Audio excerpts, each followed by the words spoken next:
Hi, you're listening to On Israel in Al Monitor. I'm Ben Caspit from Tel Aviv.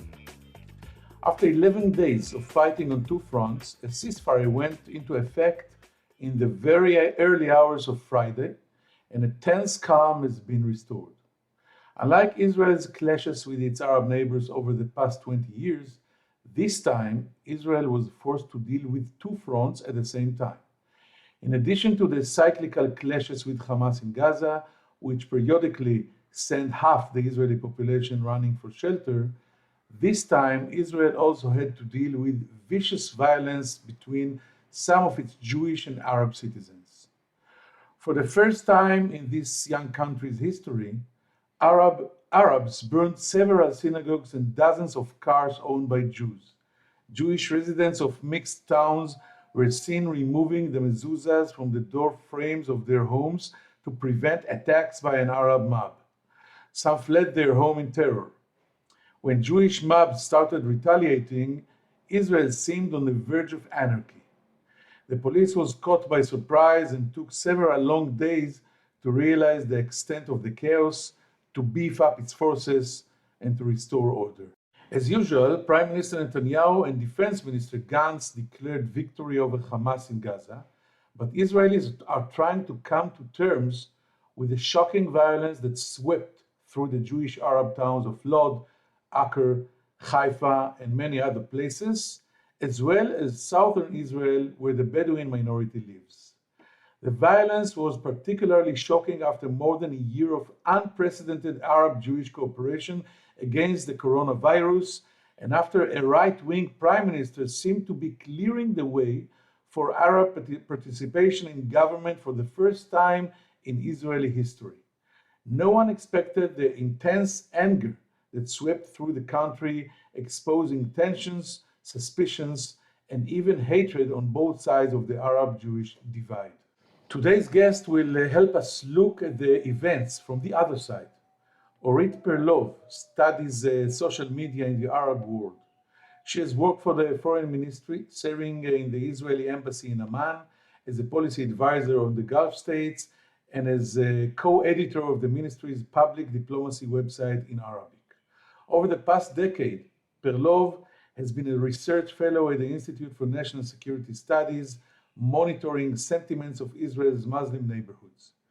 She is in close touch with Palestinians, Egyptians, Lebanese, Syrians, Jordanians, Libyans, and Tunisians, providing her with a unique understanding of the underlying trends in their societies and of the chances of dialogue with Israel. Our guest today will try to help us delve deeper into these issues in order to try to understand how Israel's Arab neighbors view the bloody military clashes of recent days and compare the different perceptions of reality in each side of the fence. Orit Perlov join us right after this short break.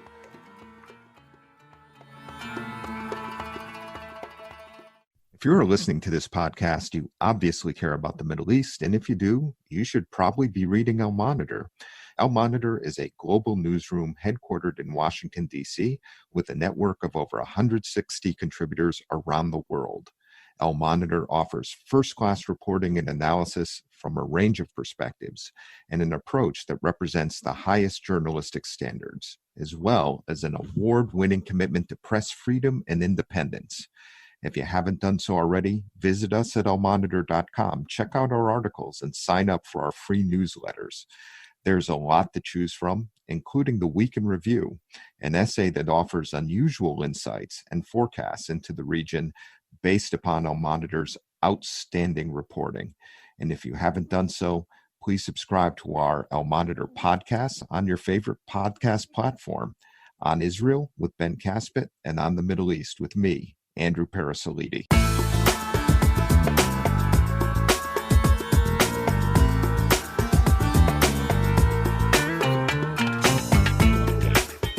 Now I'm glad to say hello and shalom to my friend and colleague Orit Perlov. How are you, Orit? Hi, Ben. Very well. Very well. Thank you for inviting me.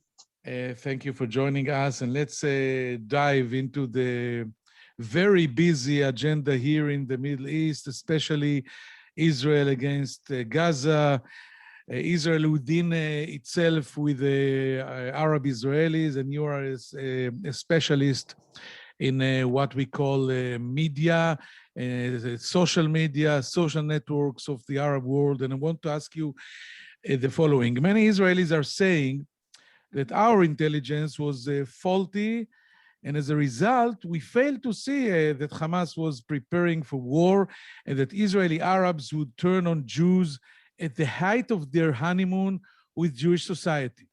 From your perspective and what you see on the other side, was the writing on the wall? So I have to quiet all these noises because after 10 years following the trends on social media and following the Palestinian discourse on social media, I can tell you that the writing wasn't on the wall. Nobody was talking about it. Nobody in Gaza knew that something like that is going to erupt. I can tell you that even now they're surprised that it happened. I mean, everybody thought, let's say that on Saturday, like 2 days before we even started, they just paid salaries to all the government officials. Everything seems like it's normal. When I asked Gazans before that, do we see anything? Is Hamas is going to join? So they told me they'll try to do something in the West Bank. They might try to incite something in Jerusalem, but nobody dreamt that something like that Hamas is preparing for an operation within Gaza. And it was surprise. And I can tell you that I followed other operation before. The people with inside Gaza always knew that something is in the making. They always told me, there's some signs of unrest and so on. This time, huge surprise. So not only by the intelligence of the military, not only by probably other security forces, I had kind of evaluation forum maybe 3 days before it happened. Everybody, all the security forces and intelligence never predict that something like that would have happened. Because everybody thought that, it's not only thought, but everybody wanted the status quo to continue. Gazans doesn't want another cycle of violence because they always get, they're always the one who need to pay for the very high price of what's happening in Gaza. So the answer is no. Regarding Gaza, I want to follow up on this because maybe half an hour ago, I had a deep background conversation with a very senior military official in the IDF, and he told me that even Hamas didn't plan to get to this kind of clash with the IDF, and exactly like you said here, they saw the opportunity in Jerusalem, in Sheikh Jarrah, in the mosque, in Al-Aqsa, and they said to themselves, we will shoot or launch 5 or 6 rockets to Jerusalem. IDF will attack us once or twice, and we'll be back in business. But they were wrong. Did you see this as well from the other side? So the answer is yes. I can tell you even now they're surprised. I mean, it was something that was what's happening now. I mean, I can tell you that there was a lot of disconnection even between the military wing and what's coming outside, that everybody was confused. This is the first thing I think. I can't say it was spontaneous. I don't believe it was 100% spontaneous, an act of spontaneous throwing missiles on Jerusalem and thinking that, okay, it will continue 1 day or 2 and it will end. Because this is a huge miscalculation, if so, and I usually don't give the enemy, I don't think they're stupid. But maybe they thought that they will ask for a ceasefire very soon and everybody will agree, because even Israel doesn't, they know we cannot achieve anything, so everybody will want to finish it as soon as possible. But I can tell you, citizens-wise, Gazans-wise, it was a huge shock on the population. Nobody supported it. Everybody called for the halt of the aggression. Everybody, the screaming and everything was very much evident during this 11 or 12 day of operation. And I think it's the first time that it caught the citizen by surprise, 100%. Nobody thought about. Yeah, and how did the violence with Gaza and within Israel play out on the other side? On our side, we're talking about the military personnel and the leaders, political leaders, talking about the goals of the operation, deterrence, bringing down buildings, bombing tunnels, and taking out Hamas leaders. What was the other side talking about? And is there a sense of an Arab victory over Israel? So let's start with the first question. I would divide it for two. One, you have an army of, a kind of on Twitter that the only job or mission they have is to record everything, to archive everything that happened in Gaza. They feel that there is a genocide taking place, that Israel is trying to cleanse the Palestinians and to, what do you mean, to kill, kill everybody in Gaza. And they need to document, to archive the destruction, the death of people. They don't have what they're calling Yad Vashem. So they feel that their offices is online, and they need to archive and document the horror of what's happening in Gaza. So you have an army of people within Gaza that their sole mission is to archive and document everything that happens during the operation. The other part that you can see very much taking place in the discourse is just kind of, and I would say that it started, you have an army of trying to, I would say, frame the narrative, which is extremely important to them. For them, usually the narrative is being kind of the one who's the powerful is the one who's in charge of the narrative, not the truthful. And for them, even though they're not the powerful, they want to dictate the narrative. And therefore, during the operation, there was like a war, kind of tweet of war, who was in charge to frame what's happening and dictate the narrative, which is, it is a genocide from one side. Israel is doing a kind of war crimes. And they want to change the language of the reporters, the foreign reporters. They wanted everybody to talk about genocide, about cleansing, about war crime, and not about operation and terrorist attacks and stuff like that. So that's the second thing that we saw, a lot of hashtags, war of hashtags, and so on. And the third, people who just uploaded video, who's showing the destruction, kind of, I want to sleep, there's no light outside, it's so dark, I'm afraid. A lot of kind of very authentic voices who describe the horror, the fear, a lot of pictures and videos. We have F-16, they have kids as a weapon. So usually they put online a lot of pictures of kids that their parents got killed, kids that their home got, destroyed, kids in the hospital next to their brothers and sisters who's got injured. And that was very much evident online during the operation. Regarding the second, what? It's amazing. It's like the two sides are actually living in total parallel universes, exactly. Talking not the same different language, and each other sees the same events in a completely different light. Absolutely. And that brings us to your second question regarding whether they see us as, if we saw all the celebration online and how people in Gaza, in Jerusalem, in the Arab street celebrated the victory. Even in the Dahia in Lebanon, they celebrated the victory of the resistance. So we need to ask ourselves, do they really think they won? So the answer is yes and no. First of all, Gaza is an open air prison. And for them, survival, sometimes when you live in a ghetto, and I'm giving their narrative, right? Uh-huh. Once you survive it, you won. Think about it. They don't have shelters. They don't have sirens. They don't have Iron Dome. They have nothing. They don't even have windows, some of the houses from the last operation. So the fact that they stayed alive, for them, it's a, winning of life over death. So that's one way to look at it.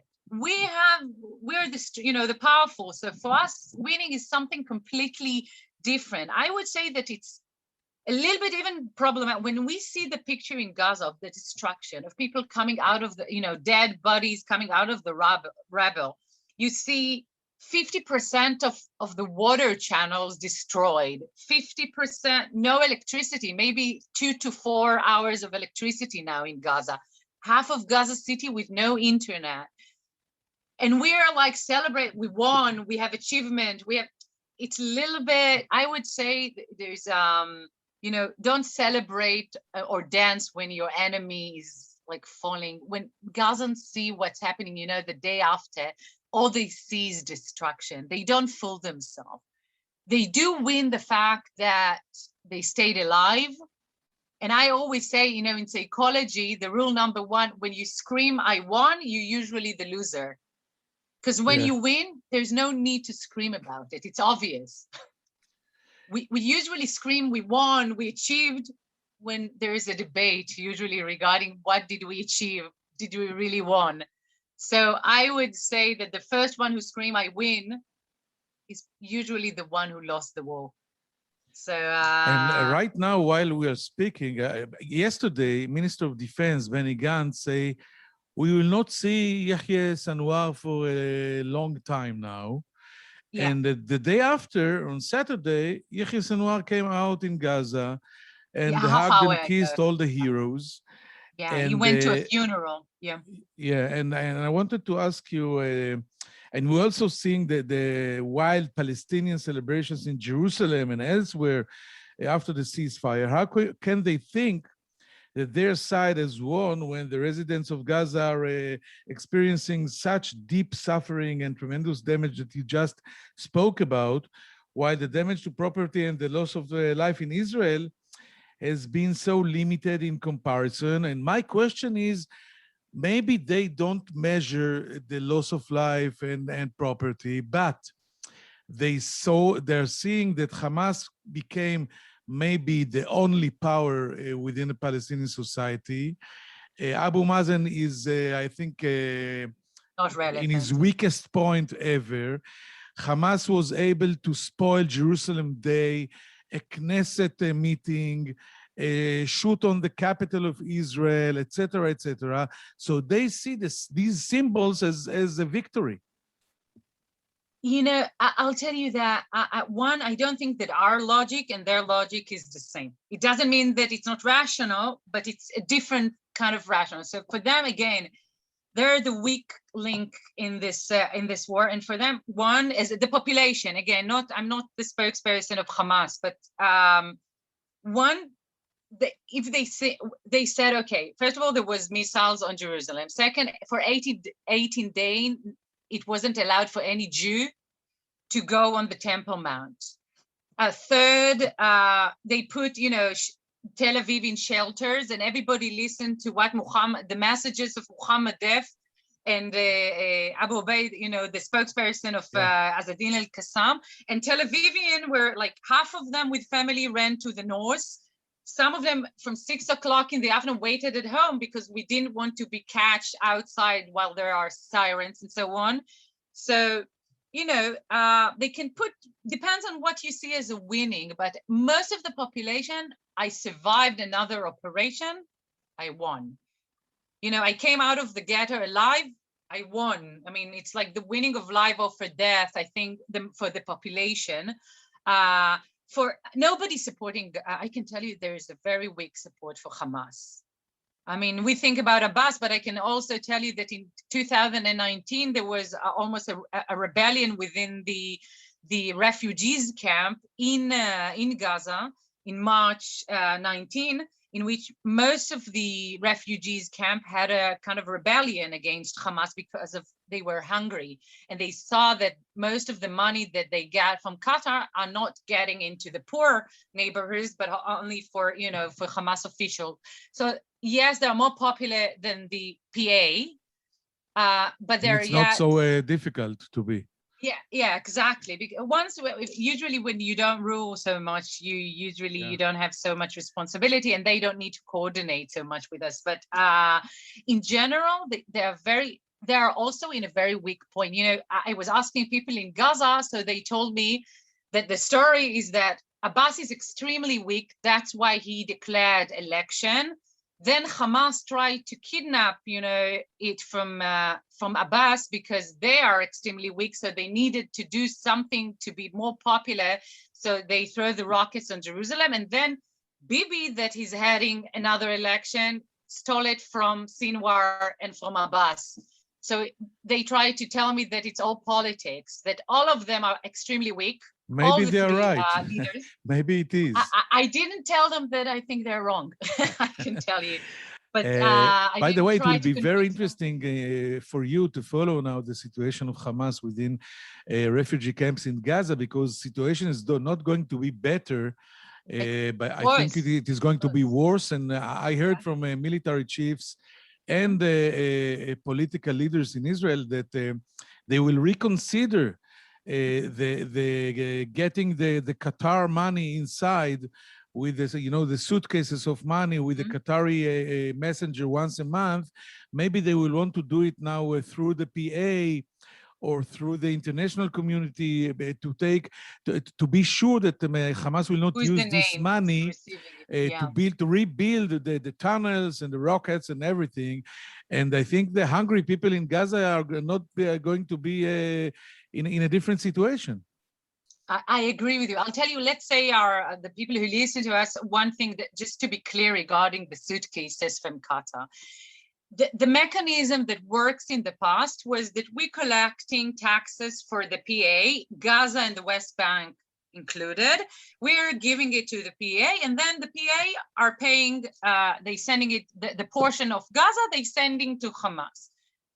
One day in 2000, when they didn't succeed to reconcile Hamas and the PA, Abbas declared that he's not sending the money to Gaza anymore. That's why we went to the Qataris and asked them if they can assist with it. Why do we need their assistance? Not only to send money to the poor, but since we are not changing the political equation, that means that Hamas is still ruling Gaza. And for us, it's important that there will be they need to govern Gaza. And most of the public servants in Gaza, teachers, policemen, kindergarten, people who are working in kindergarten. We cannot afford ourselves Gaza to collapse. Exactly. Talking about health, about education, and we cannot talk directly to Hamas. So the Qataris are the mediators, the third party that is doing the hard job and paying them the money. The question is, what is going to be from now on? Yeah. Qataris say, we needed an ATM. It doesn't matter if the ATM goes through Ramallah or goes through Qatar. The fact that it's coming with a suitcase, it's maybe, it's kind of difficult for us to digest, but it was the same thing with the PA. We send the money, and Abbas was transferring the money. Now we don't even transfer the money to Gaza. It's all coming from Qatar. So we're in a better situation, but somehow the Israeli mind cannot accept the fact that money coming through suitcases, even if it's not coming from us. The common Israeli is saying to himself that I finance the rockets. We pay for the rockets they're shooting on us, on our civilians, and you just explained that it's not so simple. It's a lot more. We want to enter. We pay for the fact that we don't need to conquer Gaza and govern Gaza at the moment, because we asked the PA to go back to Gaza, and we need to say from 2017 until now, there have been many delegations from the PA entering Gaza, and eggs and tomatoes that were thrown at them, that they are not wanted within Gaza. And that's why it didn't work. They tried somehow before that the presidential guard will come Gaza and try to keep the borders crossing and so on. It didn't work. Yeah. And that's why, unless we want to govern Gaza or have a ground operation in Gaza, and I'm not saying whether it's the right decision or not, but we need to understand what's the alternative. If we don't have a Palestinian alternative, we pay in order not to govern Gaza. And we pay for effectively somebody else to effectively govern 2 million Palestinians living in Orit, Gaza. let me take you out for a second Yeah. or a moment from Gaza and talk Okay. about the Middle East. Okay. And we, until 5 minutes ago, we were in the middle of an unprecedented honeymoon between Israel and the Arab world, as reflected in the Abraham Accords and other developments. How did this impact the way Arab societies around us saw this latest violence compared to previous rounds? And is the extent and the intensity of the reaction to events on the Temple Mount different than reactions to the conflict with Hamas or to the dispute in Sheikh Jarrah? And, in more simple words, where did all our supporters in the Arab world, all the Arab bloggers that are wild fanatics of Bibi Netanyahu, what did they do during these 11 days? So I'll tell you, it divided for, I would say two. Regarding Jerusalem, in general, something for the knowledge of everybody. Jerusalem, it's something that unites the Arab and the Palestinians. Gaza, it's something that divides the Arab world and the Palestinian. Because of the ruling, there is a debate, because it's being ruled by a Muslim Brotherhood organization, there is a debate about it. And once there is a debate, there's no they cannot unite around this topic. So as long as it was about Sheikh Jarrah and Al-Aqsa, everybody was united, and we saw even, criticism about us. Once it shifted to Gaza, and we need to thank Hamas for that, the Arab world and the Palestinian debate was divided in a second. They lost kind of air and attention. Everything shifted. So that's the first thing. The moment it moved to Gaza, we heard a lot, there was many trolls and bots in Saudi and in the United Arab Emirates that completely bashed Hamas, I have to admit. Once they mocked the leader, the foreign leaders of Hamas, Mashal and Hania, sitting in Doha. Many cartoons describe them, and they are living in the fourth season in Doha, going to the gym, riding their Mercedes cars and so on, while their population sitting in Gaza under the rubble. So that was a lot of mocking and a lot of criticism regarding Hamas using human shields in order to achieve political gains. So once it shifted to Gaza, a lot of criticism against Hamas in Gaza. Once it was about Jerusalem, then you see them united. And a little bit, it started with a big silence and embarrassment, and then it moved to we concern and condemn, and you know how the rhetoric works. But they worked extremely fast to try to calm the things down, because they knew that if it will move back to Jerusalem and to Al-Aqsa, they are in a problematic situation. Support, we could see a lot, I would say Kuwait leading the support to the Palestinian cause, because half of the parliament in Kuwait belongs to the Muslim Brotherhood. Not many knows it, but the majority of the parliament in Kuwait belongs to the Muslim Brotherhood. And therefore you saw a lot of solidarity and big funds kind of recruiting money for Sheikh Jarrah and so on. We also saw a small kind of protest in Qatar in solidarity, again, with Jerusalem, not with Gaza, but UAE, Saudi Arabia, a lot of, they mounted the criticism towards Hamas, 100%. And in the yes, past, it's interesting. So I want to stay in the social media world and ask, what role does social media play in the type of conflict we saw this month? Would it be correct to describe social networks as ammunition in each other's arsenal? And I want to add, talking about real war, one Israeli strategic victory is the success to block, destroy, and finish the whole underground weapon of Hamas.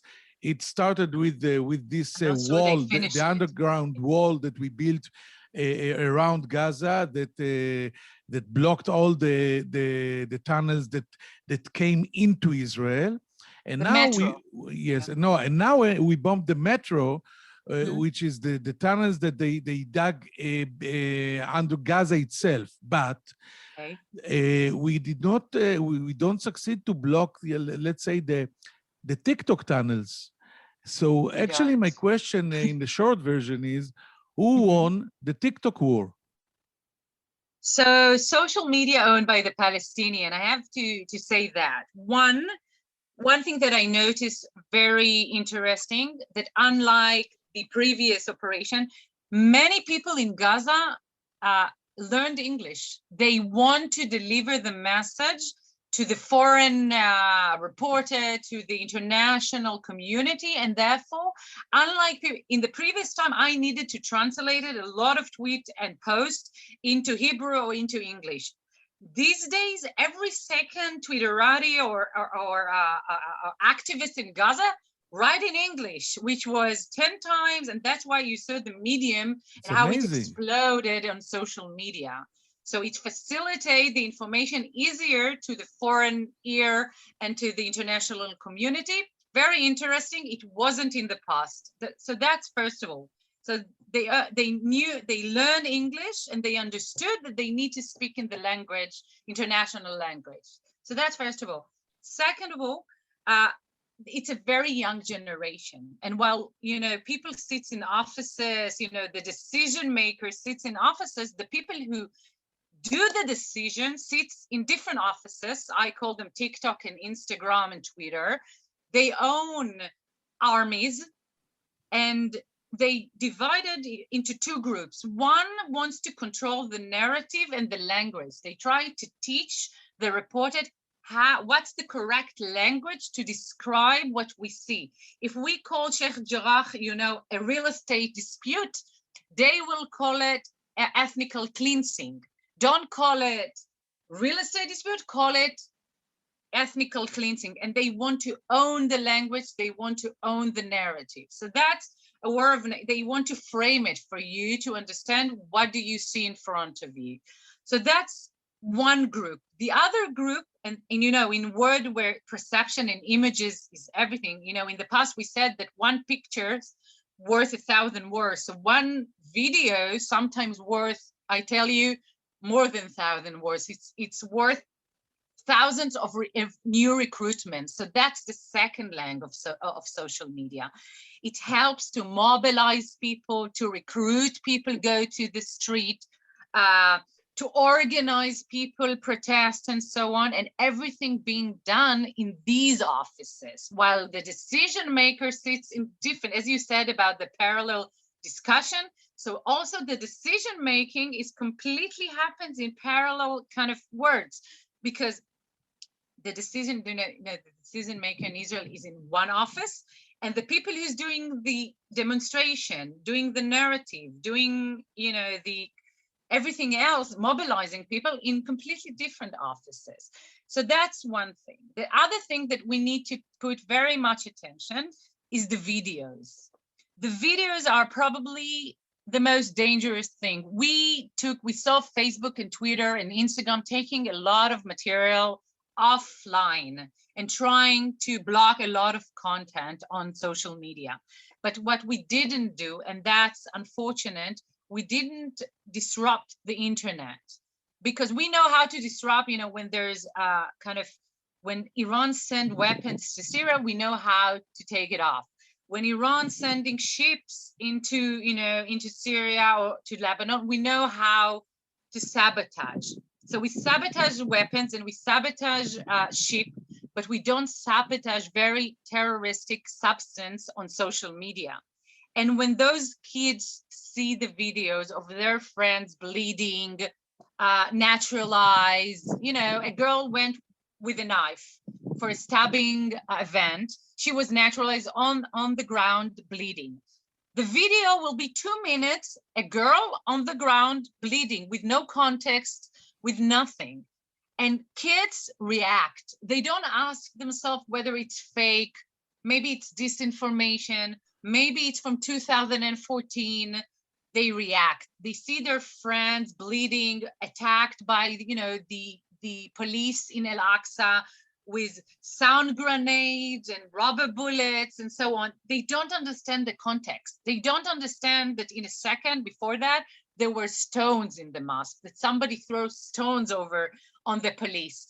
They just see people are being attacked in a mosque. And then they react to that. And unless people in real time will kind of disrupt the internet within the mosque, we are heading to a very big problem, because most of the recruitment, I can tell you that the leaders of the demonstration, most of them, by the way, women this time, never call for violent events, none of them. And yet we saw a lot of violence and a lot of within the Arab population, in Israel, in Jerusalem, and so on. And it's not because the organizers call for something violent, but it's because the kids saw the young population, the one who went to the street are very young, and they saw the videos online without context, just very violent videos. And they react to that, and they wanted revenge. They call for revenge because of those videos. So if one picture worth 1,000 words, I can tell you that one video on social media, in TikTok or Instagram, sometimes worth thousands of kids in the streets.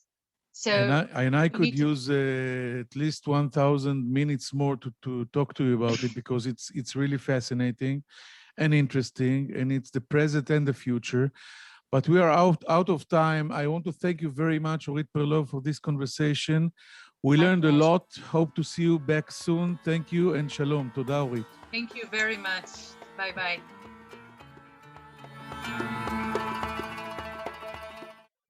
I'm Andrew Parasolidi, president of the award-winning media news site El Monitor, where we cover the Middle East with some of the best reporters and columnists anywhere. And I'm excited to announce our new podcast on the Middle East, where each week I will interview newsmakers from the U.S. and the region about the latest news and trends, with additional commentary from our on-the-ground correspondents. Those of you who follow the region know that what happens in the Middle East doesn't stay in the Middle East. And to cite another great movie line, every time the U.S. tries to get out, the region pulls us back. Your time is valuable, so let me promise you this. You will learn something, and you will never be bored, because each week we'll be talking with and listening to those leaders who are making the news and shaping the trends in this critical and fascinating region. So please subscribe to On the Middle East with me, Andrew Parasolidi.